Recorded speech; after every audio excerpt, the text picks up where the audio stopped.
Welcome. If you wanna change keyboard theme on your UMIDIGI One Pro, let's move to the settings, then scroll down, and we have to click on the system, languages and input, virtual keyboard, Gboard, theme, and there are colors theme, landscapes.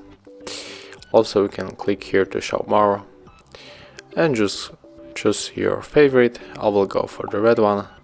Click on apply, and right now when you are going to the messages and you're going to type something, you will see that your theme color has changed. Thank you for watching. Leave thumbs up, comments and subscribe to our channel.